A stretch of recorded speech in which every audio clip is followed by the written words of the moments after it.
Alright. Ngiyaphila. Yeah, okay. Ukhuluma nje uraise ivoice, sikhulume nje ukhululeke ngayo yonke into. Ngale ngegama lakho. Isitifiketi sakho siphi? Nice. Sisibona. Okay. So igama usibongo Lushaba? Okay, Lushaba isibongo samama noma sababa? Isibongo sababa. uLushaba. Okay, kuphi? eMolmane. Emolmane. Alright, ukholeka Sindiswa Lushaba. Wazalwa nge-4 October 2005. Okay. Alright. Okay, isitifiketi lesi ishushwa ngo-2006. Okay, wa-aplayela ubani isitifiketi? Ngathathelwa iBubu2. Umama nobaba? Base bahlukana? Ngokwazi kwakho bahlukana nini? Angazi. Awazi lo? Cause navele ngikhula ngisemncane bese bangasathandani. Awulazi nje uthando lwababa noma? Angilazi. Ngisho njalo angilazi. Awuxoxe nje okwaziyo ngomama. Anything nje ufuna ukuthi siyazi ngomamakho. Yini Kanjani nje? From ekuqaleni nje ukuthi umama wakukhulisa yini noma wagcina nini ukumbona kwabanjani, just nje umlando wakho nomamakho. Mina futhi vele ngikhule ngihlala naye mama. Ekhaya bobaba bengingayi kanjalo. Bekuthi ngiye noma ngikhona khona ngalali because bengifike ngikhale ngifuna ukubuyela kumama. Sahlala nje iminyaka till ngaze ngaba na9 years. Wahamba mama wayegoli. Wathi uzobuya ngoDisemba. Wabuya. Waphinde wahamba kulo sekuna 10 years. Nakhona bengihlala lela bekagane khona. Kuphi la? Mobheka ngaseKhomondeni. Bekagane khona mama? Awahamba wathi uzobuya. Kabani lo? BekaDladla. Okay. Wahamba wathi uzobuya. Bangabuyi nyaka oqala. Ima lapho sekagane eKhomondeni vele basehlukene nobaba wakho. Bese kudala vele mina ngikhula nje. Okay. Basangaba kathathandana. Okay. Wahamba kwathi uzobuya wangabuyi. Alo ngihleli laphayana till bengifunde ekhula ngaleso sikhathi. Khona eKhomondeni? NgingaseKhomondeni le ndawo. Bengifunde ekhula, bengifunda ugrade 6. Kushuthi ngathola ezinye izingane ezihlala ngasekhaya khabo baba. Bangitshela ukuthi hawu mina bayangazi nje kwaba ukuthi bayangazi wena baba wakho ngubani, ngacela ukuthi ngicela ukuthi ningimikise khona ngifuna ukuyobona ekhaya. Okushuthi ngagibela ibhasi maphuma esikole ngahamba nabo. Sathi mesifika bangikhapha baze bangibeka ekhaya. Okay. Hayi ngafika ke ekhaya bangamkela kahle bonke nabomkhulu kwaba right. Kwathi umkhulu ozala ubaba. Okay. Hayi ngahlala khona ekhaya. Uqala kwami ukufika ekhaya nje sengimdala mina ngingamixwanga ngumama. Ngafika kwakuwaba abayini ba-aunt. Babezomndobo. Ngafika ke lapho. Ngoba Okay. Right. So uyachaza ukuhlukana nobaba, ukuhlukana kwababa nomama and all that. Ngilandise ke manje ngobaba wakho Lushaba. Ukuthi sebahlukanile nomama kwenzakalani phakathi kwakho nobaba? Okay. Sebahlukanile baba namama. Shuthi baba besebenzela ngasekhaya. Njengokuthi abesebenzela umlungu wakade lapha emasimini nabe-security. Mama beloku acomplaina kakhulu baba afuna izinto zami bengisemncane. Labo ngangisafunda icreche ukubona kwami ukulwa kwabo. Complaina bani mama? Afuna izinto zami. Njengokuthi ufuna iskhaftini mali esikhaftini ukuthi mina ngenzeke nempahla ngokungena ubusika afuna ama-tracksuit. Azange azamnike baba beloku baxabana bathukana nje yonke lento leyo. Wangibiza ngelinye ilanga mama wahlala phansi nami. Wathi kholeka angifuni ukuthi uye kaShaba because kaShaba abakwenzelanga lutho. baba wakhe akafuni ukondla, akafuni ukwenza lutho, yonke into ngiyayibonela.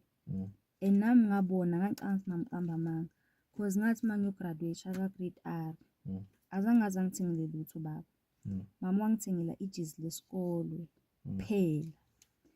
Ngathi mangigraduate ngangingayifakanga amasokisi, ngangifake icathulo lesikole ezigugile ezindala. Graduation. Mama wazi wangibolekela nothayi, naye angenamali wayengasebenzi. Hayi vele ngayibonela nami ukuthi kushuthi baba akusumuntu oright ukuthi angaba sempilweni yami. Hayi ngaqhubeka leyo ngihlala namama. Nje ngingasho ukuthi baba akasanginika nje uthando, ngilazi uthando lwakhe. Okay. So uma ngabe sibahlukene naku nomama uthi wabe usuyamove eGoli. Kwaphela ukuxhumana nomama. Kwaphela ukuxhumana namama. Because laba bebahlala khona laba engahlala khona babemfonela kuhamba yagcina engasangeni ifoni yakhe. Kodwa ukugcina kwakho wagcina seGoli. Wagcina seGoli. Yiloko nje okwaziyo namhla useGoli. UseGoli lokho engikwaziyo. Okay. Ubaba ke umgcineni? Amgcina ngoDisemba ekhaya. Last year. Boy ekhaya. Bengisekhaya. Okay. Le ekhaya uhlala nobani baba? Uhlala shuthi ekhaya imizi ihlukene. Nalokhu namakhishi. Mkhulu uhlala ezansi ekhaya. Bese kuba butwa baba osebenza la Trubeni driver ama-taxi naye uhlala ebaleni eliyi-1 kodwa unomzi wakhe naye. Asipheke ekhishini eliyi-1. Bese kuthi baba sekanentombi yakhe entsha ahlala nayo. Lapha ebaleni. Bese kuba banabantwana? Abanabantwana. Unawo ama-sibling akho? Maningi futhi. Ahlala lapho? Le amanye amaningi ahlala khaba umama wabo. Le ubaba ekhaya kahlali nawo? Ayikho ahlala nayo. Okay. Okusho ukuthi nje kahle kumama wakho wena wedwa noma khona kumama onabo uzalwa? Umama angikho ngedwa. Sibawu ngokwazi kwami ngingabazi khona bangibalele bona engingabazi ukuthi unabo manje eGoli. Engibaziyo mina bawu-3 engizalwa nabo kumama. Because laba bawu-3 balama mina. Lo yi-1 nje ongilamayo ufunda grade 10 this year. Bese kuthi lo munye ufunda grade 3, lo munye ka grade 1. Bese bangitshele ngithole last year ceda ushona umntanami ukuthi khona abanye nabo mama eGoli. Angibazi ke mina lapho. Okay. Awuxhumani la. Alright.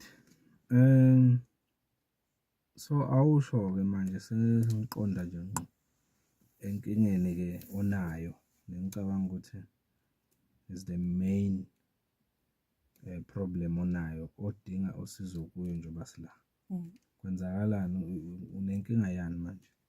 Bengicela baba uthi angithathele i-ID kodwa unginikeza inkinga. Kanjani awuchaza? Ukuneza inkinga kanjani baba? Sukela nje kudala ngimcela kuthi mina benganaso nalesi certificate. Mama wahamba naso mayihamba into zethu zonke uhamba nazo ayeGoli. Le certificate lesi ngisitholelwe ngisisi wami abefonela abantu abebasondelene namama. Ingane mamkhulu. Bafonela abantu abesondelene namama ukusicela baye la abehlala khona mama bamcingele lezi zinto lezi. Shuthi basithola ke le certificate basiphathisa seza. Ngasithola kuphela kuDisemba wa 2023. Ngasithola ke le certificate. Because baba abelowanga ihluphi. Bangitshela ukuthi uzwe emaphoyiseni awuqala phansi abhale affidavit ukuthi certificate sahamba namama. Ngimtshela ukuthi baba ngicela ukuthi siye eGoli sihambe siyocinga izinto zami. La ngitshela ukuthi sizoya angayi. Wangisasithola ke certificate ngamtshela. Baba ngisitholile certificate ngicela ungithathele i-ID. Wathi mawufuna ukukhuluma nami kholeka kumele uze ekhaya. Ngathi baba ngize kanjani ekhaya ngoba uyazi ukuthi ngisesikolweni. Wathi ayikho into engizokhuluma nayo efonini mawufuna ukukhuluma nami ize ekhaya. Ngathi okay amiyeka ke. Ngaqhubeka ngafunda. Kwathi ngoDisemba ngahamba ngaye ekhaya. Angizange ahlala kakhulu ekhaya. ngoba ini wambona kodwa ngambona baba. okay Ngathi noma ngifika ekhaya shuthi mangifika ekhaya bangitshela ukuthini bathi wena kholeka thina sazi ukuthi ufailile. kusho bobani Uthi baba wakho wena umphoqile kuzo zonke izingane zakhe ngiwe wedwa ufailile. Mangikhipha ireport bengakakhipha ireport ngingekenzi lutho ngingakabingeleli ngisho ukubingelela ekhaya mangifika. Bathi sazi ukuthi ufailile wena baba wakho uyakhala ukuthi umphoqile kakhulu. Ngathi mina nokufeyila ngabakhiphela ireport ngangithola nesitifiketi esikoleni. Ngathi nazi izinto zami ngibani ke lokholeka ufeyilile. Hawu bathi thina baba wakho usitshela ukuthi wena umphoqile ngowe wedwa ufeyilile. Ngathi ukuthatha phi lokho ngoba akangifonela kenzi lutho. Ukuthathe lapho ukuthi mina ngimphoqile. wena shodwa wamthola ngeke ekhaya Wayengekho afike ebusuku. okay Mayefika ebusuku azange ngibingelele nokungibingelela. Wayithulela nje abengangikhulumisi. Nasekuseni nje uyambona ukuthi akafuni ngisho ukungikhulumisa ngafike ngambingelela mangifika ekitchen. Wavuma nakhona uyambona ukuthi akusilo umuntu lo ufuna ukuvuma. Kwathi ngakusasa ngavuka ke mina ngageza ngaye elokishini. Ngabuya elokishini ke kwathi January ngabuyela esikolweni ngiyokwenza umatric last year. Vele baba besingakhulumi lutho mina naye till ngaze ngakhulelwa nakhona ngafonelwa ngumkhulu. Wangicela ke wathi angize ekhaya mkhulu sengikhulelwe. Ngoba ngabatshela ukuthi mkhulu sengikhulelwe nakhona ngizangitshele yena baba. Ngatshela bomkhulu wafona baba wathi mina ngimtshela kanjani mkhulu ukuthi ngikhulelwe mkhulu sekangibaba wami yini. Ngamtshela mina ukuthi cha akasingibaba wami mkhulu nedi ngitshele yena mkhulu because wena ngiyakusaba baba. Wathi baba qhubeka nalomkhulu wakho ngoba wena mina ngisaba. abezwana mkhulu Bayazwana baphinde bangazwani banenkinga zabo nje. okay Hayi shuthi mase ngiqeda ukuthola umntwana esibhedlela bafune ama-ID kwaba ukuthi mina anginayo ID. Bathi akhe sizokulungisa mangibuya ePitori. MangisePitori mama Lungelo amfonela amcela ukuthi ngicela ngithathele i-ID because isitifiketi sikhona ukuze ngizokwazi ukuthathela umntwana isitifiketi. Wathi baba okay ngizomthathela. Ngabuya umntwana sekashonile lo akakasithatha. Wathi mama Lungelo ngicela ukuthi umthathele isitifiketi i-ID uzazokwazi ukuthi njengoba ahleli bamngambuyisela esikolweni ngizokwazi ukuthi ngimenzele i-license ababhizi nge-license. Wathi baba okay ngizomenzela. Wangasenza. Ngabuyela esikoleni January. Ngathi mangibuyela esikolweni sengizobhalela uMarch bebafuna ama-ID because bebathi afunakala le secret. Base bathi futhi afunakala for ukuthi sizokwazi ukuthola ama-tablets. Mina i-ID benginganayo. Okay ngabatshela ukuthi nginesitifiketi bathi angifake yona le ID kusitifiketi akunankinga. Kodwa ekugcineni kwakhona kumele ngibe nako ukuze ngizokwazi ukubhala i-final. Ngabatshela ke ngamtshela baba kwaba i-class teacher yami yathi laba abanganazo itifiketi ama-ID kuzofika i-truck yaka Home Affairs la.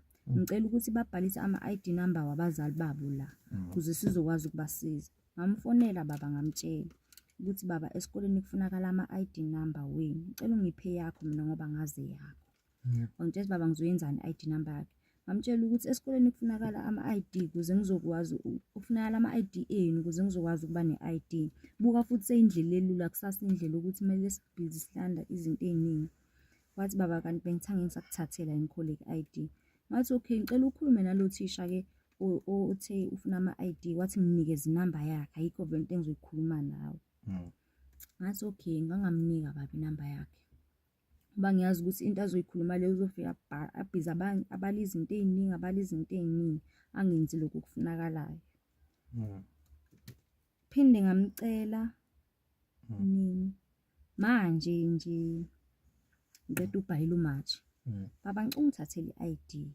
Esikoleni kufunakala ama-ID. Wathi baba okay. Ahamba amalanga angibhalela imessage baba. Wathi mina bengise Home Affairs. Wena uzange uzuze. Kushuthi wena uyayazi into oyifunayo. Ngithi mina hawu baba mina bengingazi ukuthi wena use Home Affairs awungitshelanga. Ubethiwa wena bowuserious ngokuthi ufuna ukungithathela mina i-ID.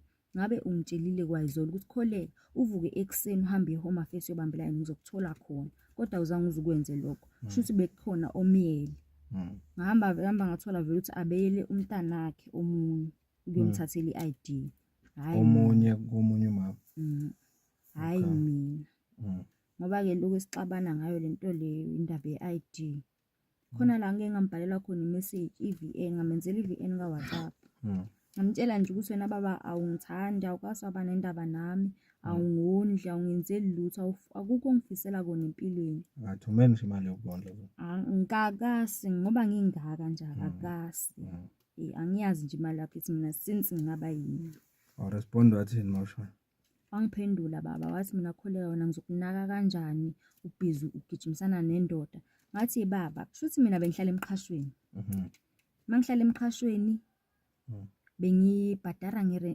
imali yami yegrant ingakavaleki cause mkhulu wangilungisela igrant angithi beyiholwa ngumama leGoli wayilungisa yabuya ngapha wangiholela mkhulu kwathi ngo2023 yavaleka igrant ngoOctober yavaleka igrant wathi mkhulu shaba nami ngisanawo amandla okukondla cause nami nginezingane isafunda isikole ekumele ngizondle ngathi hayi mkhulu akunankingi kulo muzi la bengirenta khona angithi kunomqhasho bese kuba indlu enkulu abahlala khona bathi akunankinga mshana ungahlala khona ngahlala bathi ngizokhipha enginayo nje imali for ishibo ngahlala khona ke kwaze kwahamba lesikhathi sokuthini bese ngikhulelwe vele ngikhulelwe nalungelo wathi lungelo unokuthi uhlale la uhleli khona cause awuhlelanga kahle ngcono ukuthi uzuzohlala ekhaya mina ngizokhuluma namama ngahlala ke khona ngahamba ngathola amagama okuthini uthi baba mina bengihlala emqhashweni wangithengela bonke boma fridge boma stove boma gedlela utshela abantu ngaphandle ukuthi ukwenzele zonke lezo zinto ne-ex yakhe le yabathandana nayo yazi kanjalo ukuthini baba mina ngithengele zonke lezo zinto kodwa ngathi uma ngihamba ekhaya ukuhamba kwami ngihlala emqhashweni baba wathatha yona le mali yami nganginikwe ngumkhulu egrant wayidla ngahamba ngingenamali kemqhashweni ngabuza baba uyenza kanjani lento yenzayo uhamba utshela abantu ukuthi wena ungithengele zonke izinto azangiphendule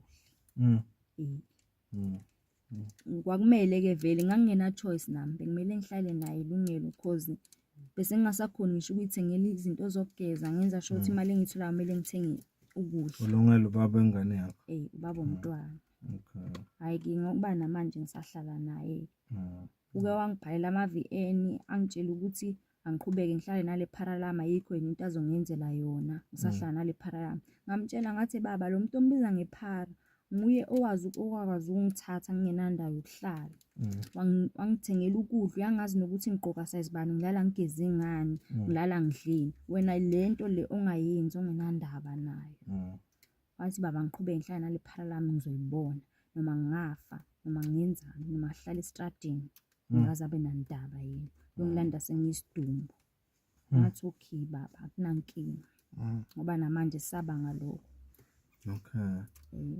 akuyezwaka so njengamanje ukusho ukuthi uma kuthiwa nje yisho ke ntombi ukuthi yini ofuna ukusizwa ngayo manje ungathini mina bengicela ukuthi nje ngithole usizo lokuthi ngitholakala ukuthi ngithole i-ID kwazi ukuba ne-ID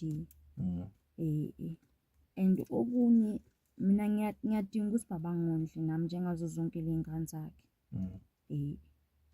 cause mina ngimdala ngingaka angiyazi imali yakhe baba akasangenzela lutho empilweni yami so izinto ezimbili oyifuna zimbili kuphela engifunayo kuyo kunanginandaba nakho ukuthi akwenzele le ID aphinde akondle nothing more akukho kunye okay awusho lutho ngomama sikhuluma ngobaba nje kuphela unzima ukuthi ngakhuluma ngamama ngoba angimazi nokuthi uyokatholakala noma kukwenzalani ngaye noma uyothola asayisidumba ngazi unzima ukuthi ngakhuluma ngayo okay okusho ukuthi kufuna kwenziwe indlela zokuthi ukuthola le ID angithi vele isitifiketi lesi osiphethe mangisibheka kusi unabridged futhi yebo. So okusho ukuthi njengoba kunesibongo esithi Lishaba, okusho ukuthi ubaba wakho isibongo sababa. was-aplayela e-Home Affairs benomama wakho. Akezwakala sisi. Ake sithi nje okwamanje-ke ake siyibambe la, sizobona-ke kwi-second step yethu ukuthi senza kanjani, ngoba mhlampe kuzofuna ukuthi sizame ukuthola ubaba-ke manje, sixhumane naye sizwele ukuthi uthini na ukumuva ukuya phambili. Yebo, kodwa kukhona enye info bengike ngayithola kumama kaLungelo ukuthi ngathi bese nike nazama lokuyithola indlela yoku-aplayela le ID nahluleka. Besike sazama. Nizame kanjani? Angichazeli. Saya vele isitifiketi bengingakabi naso lapho. Bongakaba nesitifiketi.